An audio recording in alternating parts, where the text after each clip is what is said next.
Lord Hanuman. Hanuman is one of several zoomorphic characters in Indian mythology, but is the only holy figure who is revered as a god today. The mythic texts speak of him as a monkey child of the wind god, as possessing enormous strength, keen intellect, and a mastery over the Vedas and other branches of learning. He is also an unquestioning devotee of Rama, the hero of the epic Ramayana, and has the ability to take on any form he wishes. Hanuman's birth. In Indian mythology, Hanuman was born to Anjana and father Kesari. Hanuman is also called the son of the deity Vayu because of legends associated with Vayu's role in Hanuman's birth. One story mentioned in Eknath's Bhavat Ramayana states that when Anjana was worshipping Shiva, the king Dasrath of Ayodhya was also performing the ritual of Putra Karma Yagna in order to have children. As a result, he received some sacred pudding to be shared with his three wives, leading to the birth of Rama, Lakshman, Bharat, and Satrughna.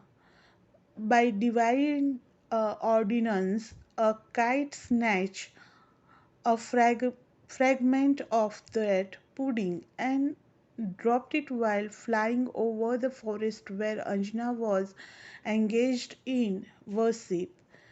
While the Hindu deity of the wind delivered the falling pudding to the outstretched hand of Anjana, who consumed it. Hanuman was born to her as a result. Childhood. According to Valmiki's Ramayana, one morning in his childhood, Hanuman was hungry and saw the rising red colored sun. Mistaking it for a ripe fruit, he leapt up to eat it. In one version of the Hindu legend, the king of gods Indra intervened and struck his thunderbolt. It hit Hanuman on his jaw, and he fell to the earth unconscious with a broken jaw. His father Vayu states Ramayana in section 4.65 became upset and withdrew. The lack of air created immense suffering to all living beings. This led Prajapati, the god of life, to intervene and resuscitate Hanuman, which in turn prompted Vayu to return to the living beings. In another Hindu version of the childhood legend, which Lugendorf states is likely older, also found in Jain texts such as the 8th century Drutkana after Hanuman's Icarus like leap for the sun. It proves to be fatal and he is burned to ashes from sun's heat. His ashes fall onto the earth and oceans. Gods then gather the ashes and his bones from land and, with the help of fishes, from the water and reassemble him. They find everything except one fragment of his jawbone.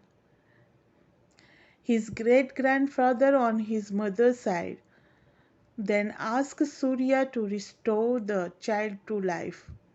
Surya returned him to life, but Hanuman is left with a disfigured jaw. Hanuman in Ramayana. The first reference to Hanuman in the epic Ramayana is casual, as a group of monkeys, and one has no linking of the large role that he will go on to play in the remainder of the story. Ravan, a demon, abducted Sita, wife of the exiled Prince Rama. When Ravana was carrying away Sita in his airborne chariot, Sita saw some monkeys atop a mountain and threw down her ornaments, hoping that monkeys with ornaments would attract the attention of her husband Rama, who would surely be searching for her in the same forest. Hanuman was one of these four monkeys. This monkey group was instrumental in giving Rama key information about Sita. They helped him build a bridge across the seas and cross over with the monkey army that successfully stormed and demon stronghold and freed Sita. Hanuman's role in the battle between Rama and Ravana is huge. He is the one who flies across the oceans, locates the exact place where Sita is imprisoned, and brings this information back to Rama. While within the demon fort on his quest for Sita, he sets the entire place on fire and warns Ravana about an impending attack unless Sita is returned unharmed. During the Rama Ravana battle, Hanuman not only kills several demon generals but also brings Rama's brothers back to life. How does he do that? Well, it so happens that Rama's brother is mortally wounded by Ravana's son, and the monkey army physician opines that the only thing that can save the life of the younger prince are four specific herbs that grows on the Himalaya slopes. The catch: the battle is raging on in Lanka, across the southernmost tip of the country, while the Himalayas are far up north, and the herbs are needed within the next few hours. Before the new day dawns, Hanuman leaps up into the air, flies northernwards at lightning speed, and alights atop the Himalayas. This is where things start to become confusing. The monkey physician had said that medicine herbs grows in their own light and that it should be easy therefore to spot them. What you may Hanuman sees, however, is an entire mountain aglow with herbs of all kinds, each emitting its own peculiar light. Being unable to identify the exact four herbs that the physician had described, Hanuman uproots the entire mountain and carries it back to the battlefield. The physician gets his herbs. The near dead prince is brought back to his life, and so strong is the effect to the mountain teeming with 1,000 fragrant herbs that other monkeys who had fallen in battle are also healed just by inhaling the medicine scented mountain air. Hanuman is described in the epic as one of extremely pleasant visage, perfect diction, elegant speech, and faultless manner. He is also described as being knowledgeable in the three Vedas from his father, the wind god. He inherits his might and speed. He is also a shapeshifter who can increase and decrease his body size at will. Hanuman in Mahabharata. The Mahabharata is an epic about two branches of a family warring for a throne. One of the princes in the Mahabharata is also a son of the wind god, and it is to him that Hanuman makes his only appearance in this epic. This prince, named Bhima, was as mighty as the wind and had once wandered into a large banana grove, which he proceeded to randomly destroy. While tearing down fruit and uprooting trees, he saw an old monkey dozing by the wayside, its tail lying right across the grove path. Bhima ordered the monkey to move its tail aside. The monkey opened his eyes and said it was rather weak, and if the prince could be kind enough to lift it gently aside, he would be grateful. Bhima, not given to either patience or conversations with lesser beings, bent to pick the monkey up by its tail, intending to hurl it across the banana trees.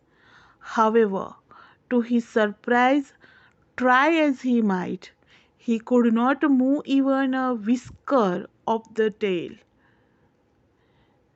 It transpired that the monkey was none other than Hanuman, the mightier being on earth. Strength should not be trifled with, neither should be it something to be vain of, or words to similar effect were what Hanuman told the chastened Bhima. As a mark of affection of Bhima, Hanuman agreed to reside on the flag of Bhima's younger brother Arjun's chariot. It is for this reason that Arjun is called Kapidwaj. During the final terrible Mahabharata war, Arjun's war cries were amplified by the roar that would emanate from the rap emblem on his flagstaff, driving fear into the heart of his enemies. Hanuman in Puranas. Hanuman is child of the vine god and the princess Anjana. He is referred to by his metronymic Anjaneya as often as his patronymic, which seems to be the norm in most of the Hindu mythological texts. The various Puranas says that Anjana was married to the king chief Kesari. The couple prayed to Shiva for a son, and Hanuman was born to them from an aspect of Shiva through the agency of the vine god. Thus, Hanuman has two patronyms, Vayuputra as well as Kesrinandan. So, why is he called Hanuman then? The story is this: as soon as he was born, Hanuman grew up to a considerable size, jumped about like all monkeys do, and asked his mother what he should eat. Anjana pointed to the rising sun, a sphere of red in the golden dawn, and told him that anything that looked like that was his food. Hanuman mistook the sun itself to be a ripe fruit and leapt up in the air to grab it. The king of gods, seeing a dark stick speeding across the sky towards the sun as if to swallow it whole, was alarmed and hurled his thunderbolt at the flying figure. Whereupon Hanuman roared with laughter and said, "Do you not know, king, that I am unslayable? I am born of Shiva. How can your thunderbolt do anything to me? However, just so the words do not laugh at you, I allowed your weapon to scratch my chin, or words to that effect." Thus, the honor of the king of gods was retained. The infallible thunderbolt hit its target. The monkey child got his chin disfigured and came to be known as Hanuman. The Puranas also tell us that Hanuman was taught the Vedas and all other branches of learning by sun god himself, Surya. He learned his lessons by trotting alongside the sun's chariot as it moved across the sky.